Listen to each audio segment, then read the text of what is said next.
Next on Worcester News tonight, concerns about the Boy Scouts of America amid thousands of sexual abuse claims. A local chapter responds about protecting their kids. Plus, a Central Massachusetts college student is launching his own ride-sharing service to bring his peers from one location to the next. Good evening and thanks for joining us. I'm Olivia Lemon. Disturbing details are surfacing about thousands of Boy Scout leaders accused of sexual misconduct. Some say it was kept secret for years and is now being released in the so-called perversion files. Here in Worcester County, a local chapter says volunteers are required to take training courses and any incidents are reported to police. Our Rosalind Flaherty spoke with the chapter scout executive and joins us now with the latest. Rosalind. Olivia, the local chapter says they are concerned and take these allegations very seriously and say their volunteers are trained to recognize sexual abuse. Treasure Valley in Rutland is where thousands of Boy Scouts spend their summers. We make sure that those youth that are in our program have the opportunity to learn ways to make good ethical decisions and become community leaders in the future. Todd Lamison is the Scout Executive of the Heart of New England Council, a chapter of Boy Scouts of America. He says they serve 7,000 youth in Worcester County and have more than 2,500 leaders. We do everything we can to make sure that they're safe. Earlier this week, an attorney in New York made claims more than 7,000 former Boy Scout leaders have been accused of sexually assaulting boys nationwide since the 1940s. Attorneys for the sex assault victims say the information was contained in the organization's so-called perversion files. And they may have removed them from scouting. They may have kept them in their perversion files, but they never alerted the community. Lamison says they take the allegations very seriously, although it's unknown if any incidents happened in central Massachusetts. We believe the victims and we go ahead and get them counseling as quickly as we can. Are outraged anytime anybody uses the Boy Scouts to go ahead and gain access to youth. He says all volunteers are required to take youth protection training programs and learn how to recognize signs of abuse and how to report it. He says any allegations are brought to police immediately. Make sure that the people that are involved follow our policies. Anybody who's unwilling or unable to follow those policies, we will go ahead and remove from scouting. Lamison says the organization is important to the community and it shapes the lives of young boys, and he wants to see the good continue. We've done a study that shows anybody who's been scouting for just 5 years is more likely to graduate high school, 3 times more likely to graduate college. At the end of the day, learn responsibility and become our leaders of our community. The Boy Scouts of America say they're looking into options including filing for bankruptcy. The local chapter says they are separate and all of their assets are locally owned. Rosalind Flaherty, Worcester News Tonight. Assumption College canceling their spring concert due to past sexual assault allegations against its headliner. Singer Kingston was scheduled to perform at the school April 29th, but when the school was made aware of a civil lawsuit filed in 2013 against the singer, they canceled the concert. In an email sent to students, the Vice President of Student Affairs says although the sexual assault charges against Kingston were dropped, faculty and student executives decided to cancel. They say they were not aware of the charges while booking him for the spring concert. Well, it ended up being a beautiful day today, but we are tracking more rain for the weekend. Here's Pamela Gardner with the first look at our local forecast. Hey there, good evening. We had a beautiful day. Temperatures soared into the low 60s in Worcester, but now we're falling back down into the upper 50s this evening.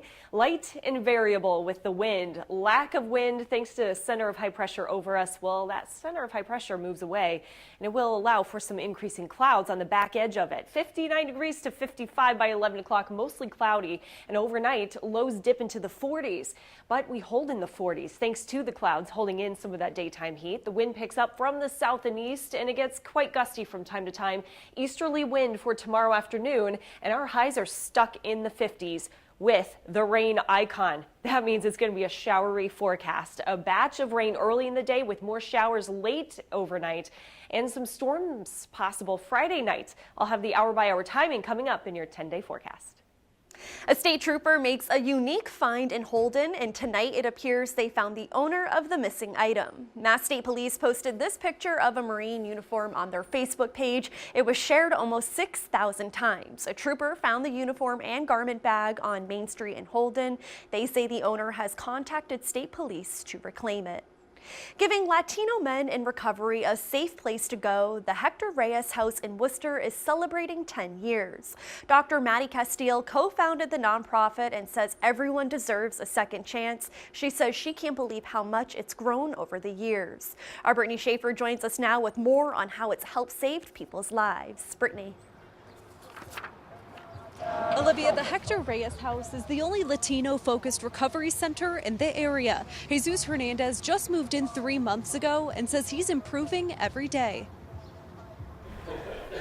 The Hector Reyes House has changed Jesus Hernandez's life. It feels more homey. This place means a lot. The Substance Abuse Treatment Center houses 25 Latino men for 6 months. Hernandez has been in and out of other treatment centers, but says this is the first one focused on Latinos. My nationality, Puerto Rican, and I've been in many different places which speak English, so I thought here they speak both. The facility offers Hernandez a place to pursue his passion while spreading his culture. Pork chop with a Caribbean sauce that I made. The nonprofit is celebrating 10 years and has expanded to a restaurant and additional housing. Co-founder Dr. Maddie Castile says when their residents succeed, the program succeeds. It's the best thing that I've ever done to watch it 10 years later and where we are 10 years later with 2 transitional houses and the program and a cafe.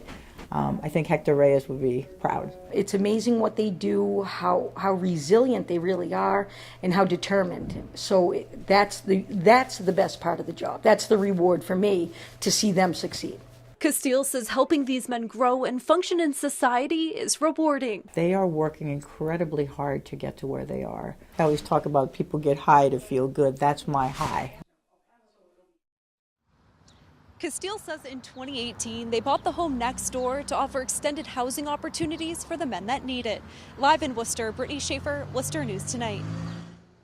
A living memorial tree in Douglas honors 2 teenagers killed in a car crash in the early 1960s. Today, a new tree was planted in their honor. It replaces one which is dying. Some of the old Japanese cherry tree was saved to be grafted onto the root of the new tree.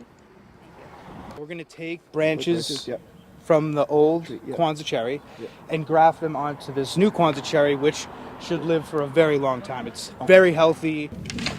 And the family of one of the teenagers, Arthur Blodgett, was at today's ceremony. They say it's nice to see Arthur and Gary Zayak honored this way. That is really important to me because it means that the memory of my brother will continue to live a lot longer in the new tree.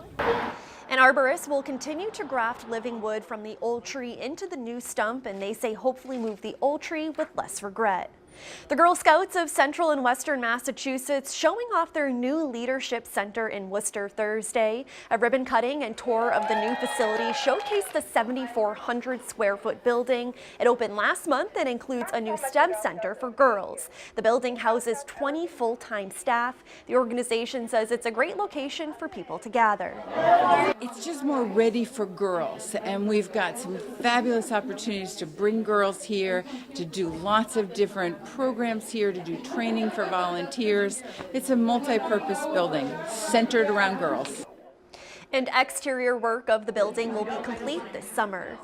A Nichols College student is taking what he's learned in the classroom and applying it to real life. The sophomore is starting his own ride-sharing service in an effort to provide safe transportation for his peers. He says it's something the area will benefit from. Our Chandler Walsh spoke with him today and joins us now with his story. Chandler. Olivia, Jared Williamson is 19 years old and already an entrepreneur in his own right. He says when he decided to bring his truck to school, he knew many of his friends would need rides, and it got him thinking. I lost 2 of my best friends in a car accident, and so I just don't want to see another student in a casket again just for something so easy. Jared Williamson wanted to provide safe transportation for his peers, so the Nichols College sophomore launched his own ride-sharing business for off-campus travel. They could pay $12 for a round trip fee to like the bar, and they would come back safely. Williamson says the rural Dudley school only had 1 or 2 ride-sharing drivers before, making transportation tricky at times. It was definitely more risky. They would wait 30 more minutes for Uber, or they would have to wait for a friend to come pick them up, and that's not really the best option. Williamson's website Mobile Whip has been scheduling rides for 3 months. He has 12 drivers in addition to himself, and about a quarter of the more than 850 students who live on campus are riders. He says management classes at Nichols helped him get off the ground. We bring the practical experience to the classroom, so I'm confident he heard about other stories and other entrepreneurs talking about how they started a business, and I'm hoping that inspired him a little bit. Junior Liana Rose takes a Mobile Whip ride once a week. Going out with my girlfriends, it's easier to find a ride to and from because we know that Jared is just a text away, like he said. Williamson is hoping to introduce his service to more colleges. He says there's extra comfort for riders, often already knowing their drivers as peers. They could have class. Most students have class. They're like, oh, you're picking me up tomorrow, right? And so it's just a community aspect. Williamson says Mobile Whip will be available in app form next fall. His business also has a food delivery service called Mobile Eats. Chandler Walsh, Worcester News Tonight.